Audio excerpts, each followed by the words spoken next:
दीपक वाला उपाय इस दिन जरूर करना चाहिए। इस दीपक को जलाने से आपके मित्र आपसे खुश होकर जाते हैं और आपके जीवन में आ रहे दुख और परेशानियों को भी वो अपने साथ ले जाते हैं। देखिए, ये उपाय साल में सिर्फ और सिर्फ पितृपक्ष की अमावस्या के दिन किया जाता है, इसलिए आप इस मौके को अपने हाथ से मत जाने देना और इस बार अपने पूर्वजों के लिए ये दीपक जरूर जलाना। देखिए प्रिय साथियों, ये उपाय विशेष रूप से घर की बड़ी माता बहनों को करना चाहिए ताकि आपके पूर्वज आपको आशीर्वाद देकर जाए और उनके जीवन में बरकत, खुशी सब कुछ बनी रहे। अगर किसी कारणवश घर में माता बहन उपस्थित ना हो या कोई और कारण हो तो उस जगह पर फिर घर का कोई बड़ा पुरुष भी इस उपाय को कर सकता है। ये उपाय अमावस्या के दिन शाम को 6 बजे से 7 बजे के बीच में करना है। अगर लेट हो जाए तो शाम 7 बजे से रात 8 बजे तक मिट्टी का नया दीपक लेना है और उसके अंदर रुई से बनी हुई लंबी बत्ती रखना है।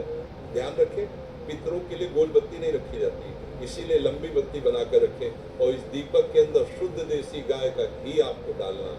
अगर किसी कारणवश शुद्ध देसी गाय का घी ना मिले तो आप तिल के तेल का भी प्रयोग कर सकते हैं और घी गाय का ही होना चाहिए, बाजार का मिलावटी या भैंस का घी नहीं होना चाहिए।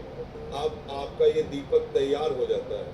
अब आपको शाम के समय शुद्धता का ध्यान रखकर इस दीपक को तैयार करना है। आप चाहे तो स्नान कर सकते हैं, अन्यथा अच्छे से हाथ मुंह धोकर भी उपाय को कर सकते हैं। माता बहनों, पितृपक्ष अमावस्या के दिन आपके पितृ नदी में जल पीने के लिए आते हैं और अपने लोक की ओर प्रस्थान करते हैं। इसलिए इस उपाय को मुख्य रूप से नदी के घाट पर किया जाता है।